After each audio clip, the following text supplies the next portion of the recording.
great responsibility, but also a great privilege.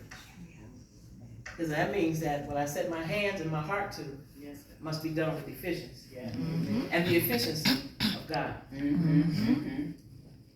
I'm from the south side of Chicago, born and raised. The ghettos, the projects of Chicago that no longer exist. And all my life, I found myself longing and searching for God in my life. We weren't raised in the church. My mother wasn't about that life. But I felt a longing for it. And especially once I started to have children. So I tried it all. I was a Buddhist. I was a Catholic. I was a Muslim. I was a part of all of it, just in search of God. And then ultimately, one day, God spoke to my heart because I felt like it wasn't a part of my upbringing, but it needs to be a part of my children's upbringing. My mother didn't force it on us, but my plan was to force it on my children. I felt like it was a very important part. That's right. The element that I didn't have, that I felt probably would have protected me in a greater way. But I wanted that for my children. So ultimately, my life took another turn, and I ended up in Israel. I'm in the process of writing my memoirs. I'm going to share it with the world, but it's a legacy for my children and my grandchildren. That's what it's really for. But I'm in the process of writing, and if you don't mind, I'd like to just read a little bit of it to you today. Is that all right? Please. The working title of the first book is called Fear Died Today. All right. Now, the reason why that's the title of my book is because I feel like my life is a testimony of courage. Every turn that I've taken in my life, it was where I had to meet my fears and meet them dead on, head on, face to face, me and God, come what may. So that's what I feel like the title of my book needs to be. Fear Died Today. And this is an excerpt taken from chapter 2 called The Pilgrimage. And this will tell you a little bit about how I found myself in Israel. God knows how much I despise sitting at that desk in that makeshift office space decorated with mismatched cubicles and office equipment. A so-called temporary location for a temporary project at Illinois Bell Telephone Company. That's right. I had one of those good jobs. Nice salary, great benefits, profit sharing, and a 401k laying in the cut to secure my future retirement. I was doing well for a single mother of 3, 27 years old, living in a lakefront high-rise on the south side of Chicago. Yet my life and my children's lives were locked in an empty circle, prisoners in our beautiful apartment and victims of the empty cycle of life or survival in that wicked city. Work, school, home. You know the circle. Work, school, home. On and on, so on and on and on. It was break time at old Illinois Bell Telephone Company, and we were all crowded together in the small, dank, temporary lounge provided for us. And as usual, Lenora, the office big mouth and suspected snitch to the management, was boasting about another one of her recent excursions. This girl was always going somewhere. I don't know how she managed it. She was passing around a huge photo album of memories from her recent trip. Normally, I ignored her, but I couldn't resist sneaking a peek as the person beside me was turning the pages in her photo album.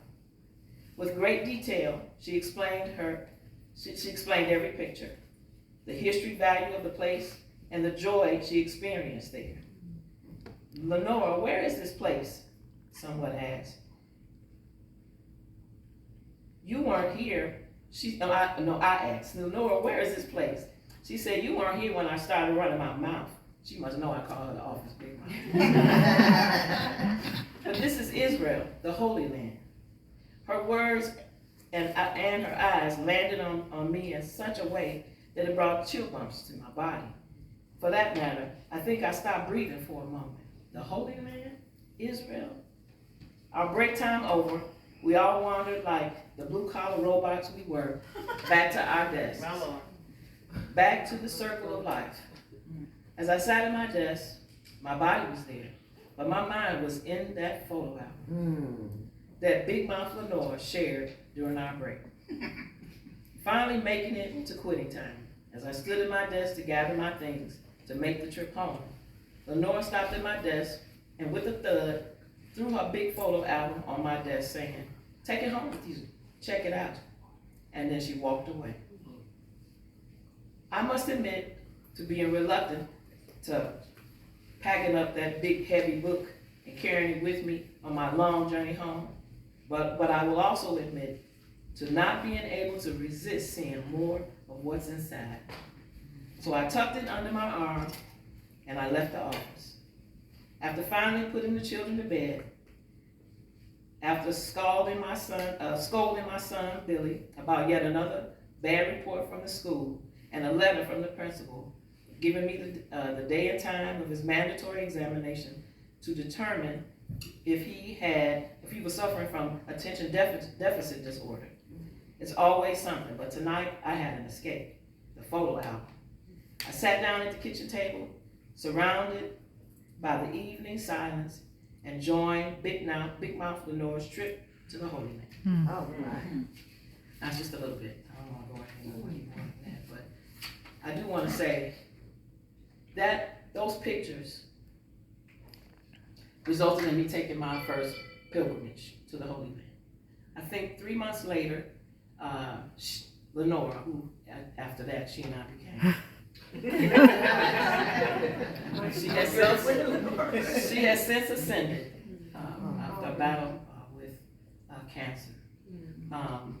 But she was the angel God sent to my life. And so I took a pilgrimage to Israel. There was a group of about 15 people making a journey to the Holy Land. And the whole excursion was laid out from front to back, start to finish. And every moment was an enjoyment, and we saw everything. But it wasn't a traditional Holy Land tour that you would get through one of those tours. Yeah, it was the one put together by a community that already lived there. I'm sure you have heard of the African Hebrew Israelites that live in the Holy Land and have lived there now 50 years. So they took us on and gave us a view of the Holy Land that you're not going to see on CNN, that you're not going to read about in any magazine, travel magazine. They helped us to see the African presence in the Holy Land. Amen. So this means taking us to Jerusalem, to the old city, and seeing people that look just like us living there. Have been living there for as long as for generations and generations. They go back to biblical times. So, okay, I'm awakened. I'm an intellect. I was a bookworm. I love to study. And every book I read, I never saw us there. Right. Never heard any mention that we had any connection with that land. I always thought it belonged to someone else. But they let me know that land belonged to us. So then in our journey, we continue to make our way up the state of Israel. It's small, but there's so much history in it. You feel like you're traveling for days. We saw everything. Jericho. We went to the Wailing Wall in Jerusalem. We went to all those sites that you read about in the Bible. The Bible came to this community brought the Bible to life for me. Wow. So eventually we made it to the community where they live. And when the bus pulled up, I wasn't impressed. You won't be impressed when you see it initially. It was like a little shanty town, little shacks. But I was just saying to Hope when I said, these houses out here, they'll deceive you. Because outside they don't look like much. But inside they are grand and huge. And this is what I found in Israel. Outside they look like little shacks. But inside, these brothers and sisters have created a little paradise for themselves in paradise. What touched my soul the most was when we arrived there, was seeing the children run freely. I mean, seeing the children outside playing.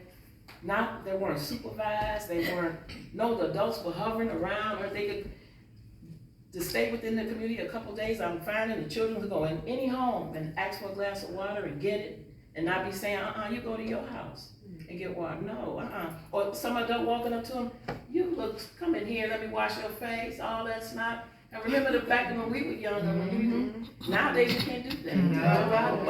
But in this community, that was happening, and then at that time when I was having children, you couldn't do that either. No, where I was living in that lakefront high rise, if somebody had offered to take my son in their house to clean his nose, there would be no need to call the police. Right. Y'all already know. Right. So, but this is the life that they were living, and the peace that I found there was beyond anything that I could even describe.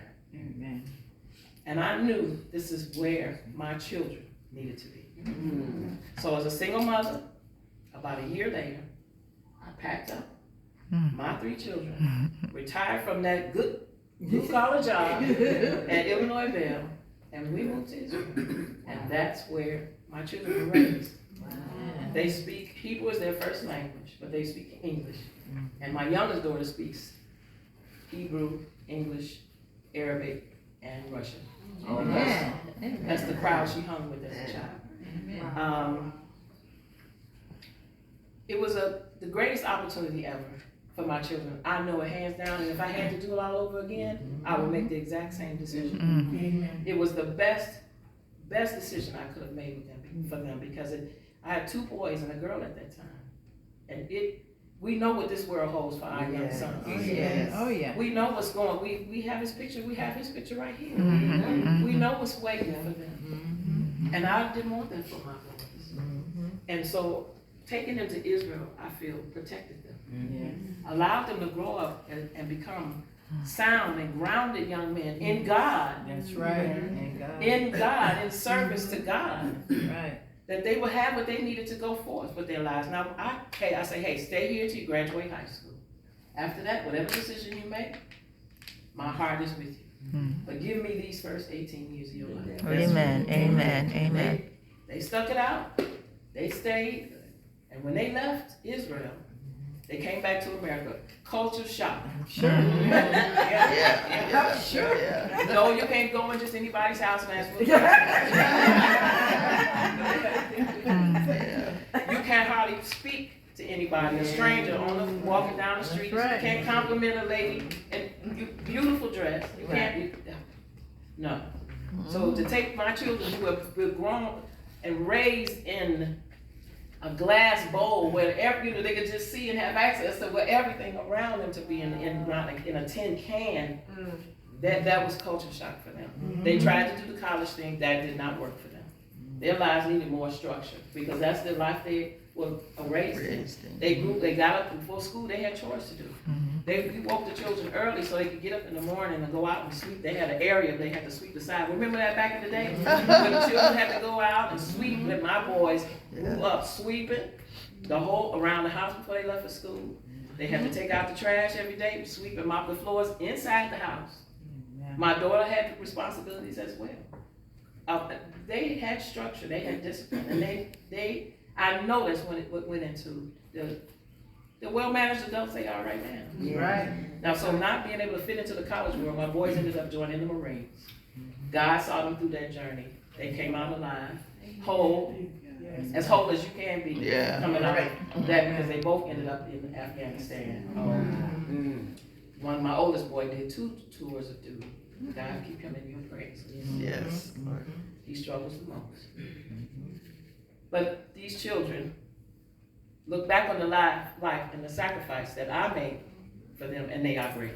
Amen. Because it's made the world now bigger for them. But we have conversations, we don't say, like when my fiance, we're not married, I call him my husband because he's my husband. That's my heart is there, and that's what he calls me his wife. But we haven't done all the legal stuff yet. Okay. So he says, he'll say, have you seen because I was gone for 20 years now. So there's a lot on television that you all been watching I've never seen. Right. So I didn't have time we didn't have access to the American shows anyway, and I didn't have time. That's another story about what I was busy doing for 20 years. And I won't take up much more time, I'm sorry. but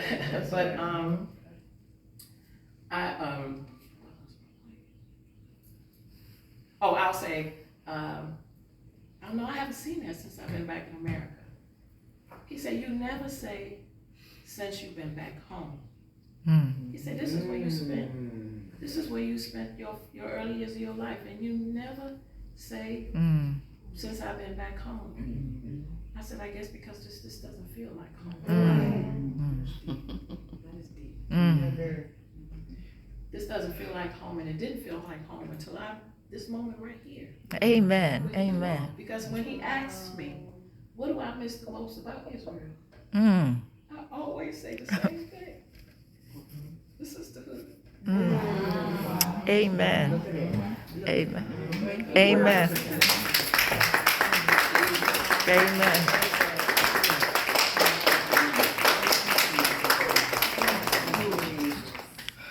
Now I'm not gonna I don't want you to think those 20 years were easy. And it was perfect all the time, because it wasn't. It's like life anywhere. That's right. It has its highs and lows. But I know that God was walking me through. Amen. Amen. And at some point, about 16 years into the journey, 17 years into the journey, God spoke to me, and he told me something that I probably should have figured out long ago. Joy, you've been searching for me. And I've been there all the time. Hallelujah. I've been there all the time. I've been by your side every step of the way. He made me sit there and look back over my life. So I can see you been there. Amen. Every step of the way. Amen. I see white patches too. You all have been talking about perfection, and I gotta get y'all straight on this thing about what perfection is. It's not something out in the ether. It's something that you yourself can measure. And these are the two things that my children don't remember nothing else. They better remember this. Your best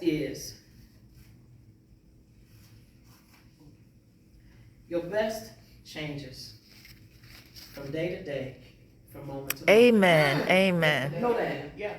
And you know your best when you know yourself. I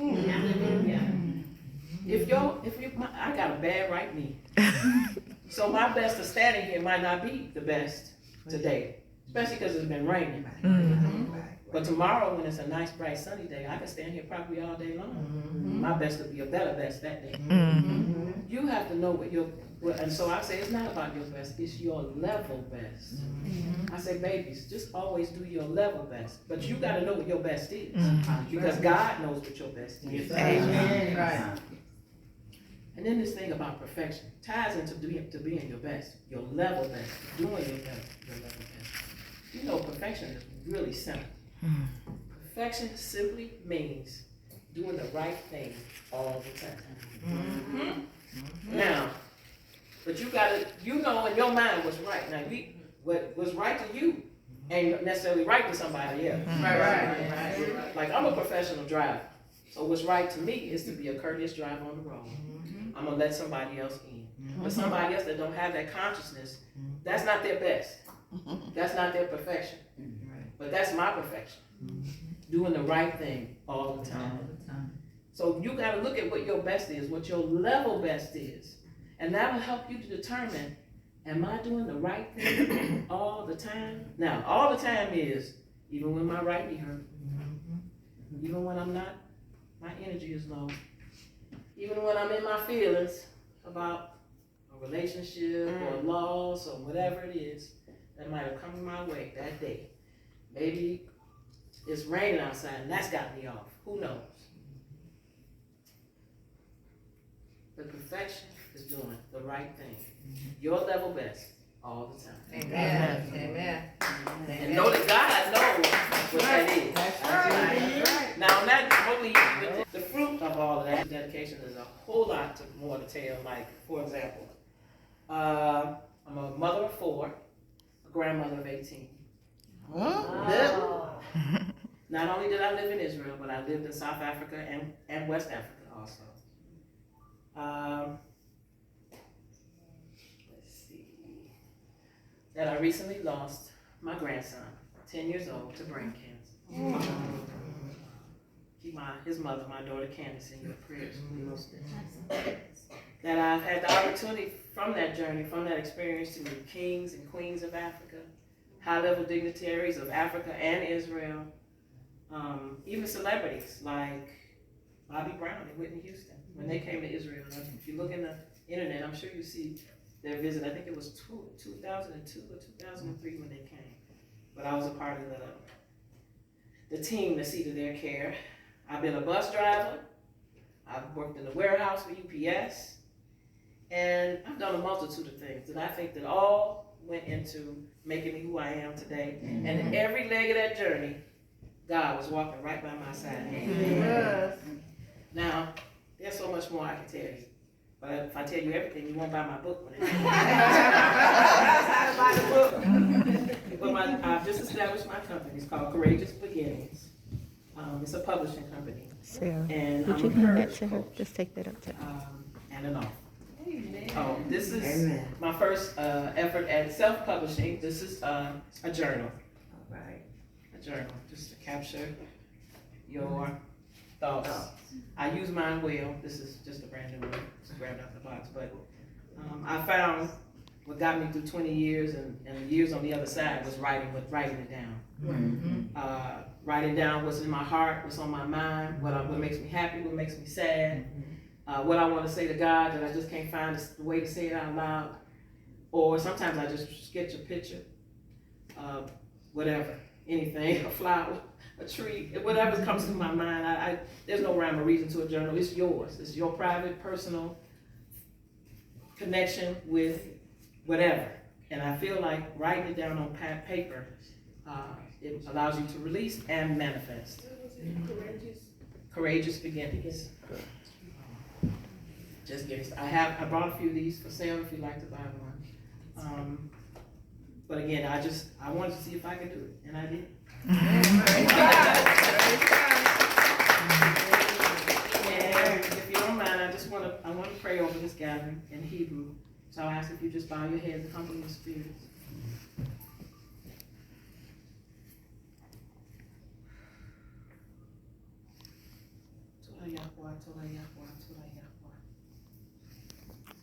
Yivarecha Yahweh ve'ishmarecha. Ya'er Yahweh panav alecha v'kunecha. Yisa Yahweh panav alecha ve'yasim lecha shalom. May the Lord God of Israel bless you and keep you. Cause his face to shine upon you and grace you and bring you everlasting love, life, and peace. Yes. Selah. Amen. Thank you so much. Amen.